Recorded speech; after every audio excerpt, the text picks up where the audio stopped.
ini sambil nunggu Babe nih. Jadi kita, saya akan mulai dengan Mas Hersu mungkin. Mas Hersu, silakan Mas Hersu.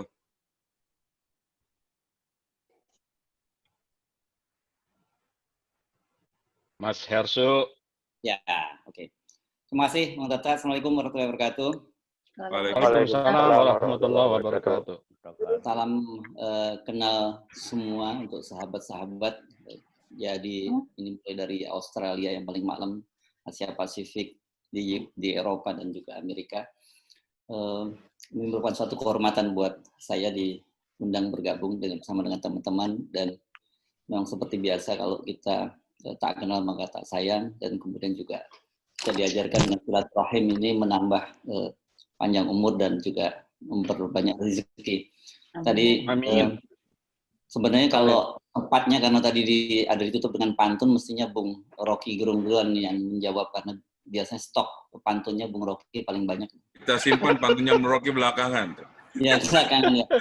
Saya ingat-ingat yang terakhir kemarin itu, dan pantun-pantunnya itu selalu kontekstual gitu ya. Tekstual dan kontekstual gitu. Yang terakhir kan kemarin dia mikir makan telepon gitu.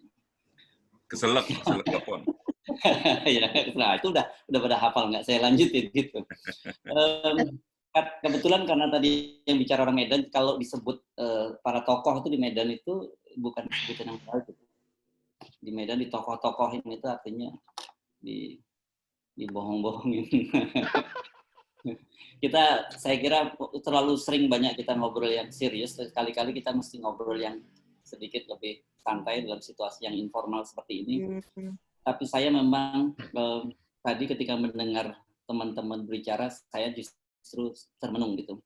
Betapa luar biasa sekali betapa teman-teman yang jauh di negeri sana dan mungkin tidak terlampau merasakan apa yang jadi problem di dalam negeri, tapi ternyata juga ikut merasakan dan terus memikirkan. Ini tentu saja merupakan kebahagiaan bagi kami yang ada di dalam negeri, karena jujur saja kadang-kadang memang terfikir apa sebenarnya yang salah pada kita ini. Kadang-kadang kalau kita tafakur, apa sebenarnya yang salah, mengapa kemudian dari bangsa kita setelah sekian tahun demokrasi justru malah sekarang menjadi setback, mundur, bahkan jauh lebih buruk dibandingkan pada masa-masa yang lalu. Sebagai orang yang lama, saya boleh dibilang hidup sejak sebagai wartawan pernah mengalami masa Orde Baru gitu. Saya pernah pada masa Pak Harto itu saya pernah menjadi wartawan di Istana Kepresidenan, dan memang kalau dikatakan banyak orang merasa bahwa pada masa Pak Harto itu situasinya tidak demokratis. Pada masa Orde Baru kita disebut sebagai masa-masa totaliter gitu.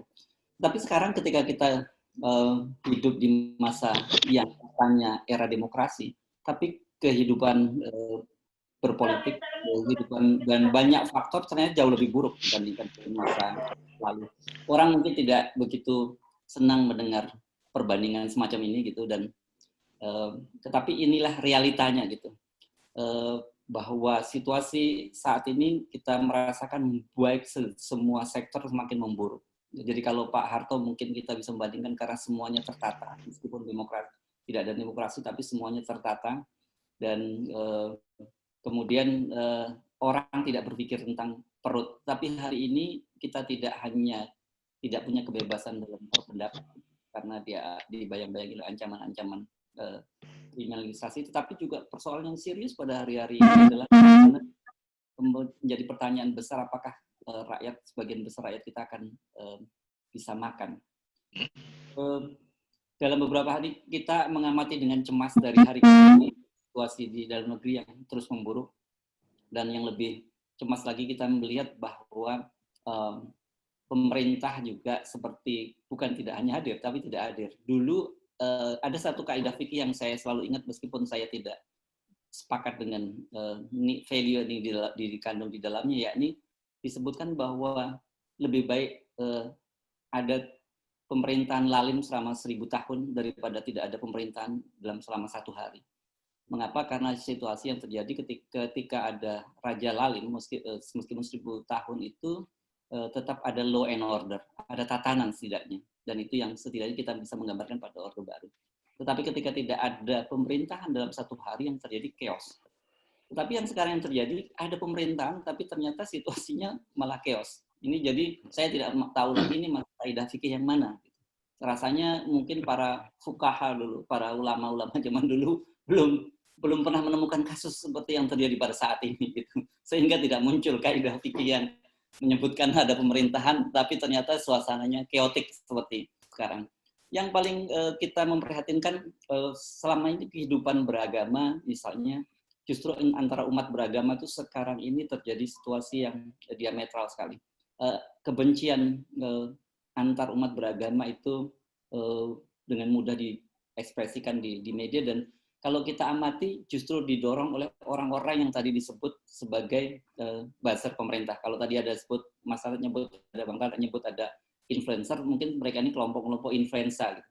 Karena mereka ini terkena penyakit gitu yang menyebabkan justru badannya tidak enak kalau tidak bikin kerusuhan.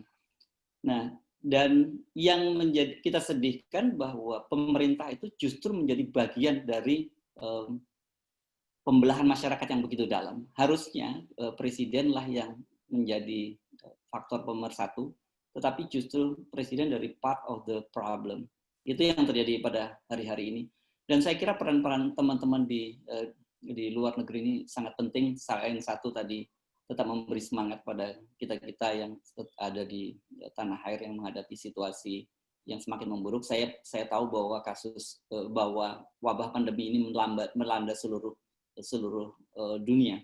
Tetapi pada kasusnya di Indonesia, dia merambah pada seluruh tatanan, tidak hanya persoalan kesehatan, ekonomi, tetapi lebih sistemik lagi pada persoalan berbangsa dan bernegara. Ini jadi menurut saya situasinya di Indonesia, pandemi ini menciptakan pukulan yang sangat berganda. Dan inilah yang menyebabkan kenapa kemudian setiap kali kebijakan-kebijakan yang pemerintah yang muncul itu tadi kita diskusikan dengan Bung Rocky, ini justru yang muncul ada olok-olok gitu. Yang terakhir misalnya dalam kasus kita tahu Erick Thohir, yang saya kira sebagian teman-teman juga melihat di workshop bagaimana cerita tentang Erick Thohir yang tidak mau menjadi relawan dalam vaksin dari obat dari Cina, itu menjadi olok-olok yang begitu masif di medsos. Padahal seharusnya kan kalau kita sadari kehadiran vaksin itu harusnya merupakan kabar baik buat bangsa ini. Kita terima dengan syukur. Tapi yang terjadi di Indonesia justru hadirnya vaksin yang akan dicobakan menjadi olok-olok. Jadi betul-betul pemerintahan sekarang ini tidak punya marwah, tidak punya kredibilitas, dan ini yang saya semangat mengkhawatirkan buat saya tadi. Karena tadi sekali lagi, kalau ada lebih baik ada pemerintahan lalim dan raja yang lalim selama 1000 tahun daripada tidak pemerintahan selama 1 hari. Tapi menjadi pertanyaan, bagaimana kalau ada sebuah pemerintahan tetapi ternyata kehadirannya tidak dirasakan oleh masyarakat. Itu saya kira yang kita rasakan pada saat ini. Ini bukan semacam curhat, tapi menggambarkan situasi di sini, dan teman-teman meskipun bisa menangkap, bisa membaca dan sebagainya, tapi mungkin bisa, kalau dari obrolan ini kita bisa menangkap suasana kebatinan di masyarakat kita saat ini. Sementara itu dulu yang bisa saya sampaikan. Assalamualaikum warahmatullahi wabarakatuh. Waalaikumsalam warahmatullahi wabarakatuh. Terima kasih banyak Mas Hersu, host moderator kita untuk acara diskusi dan dialog kebangsaan. Karni Ilyas versi FTA. Janganlah, kalau Karni ini nanti cepat terlalu tua, berarti kan sebentar lagi.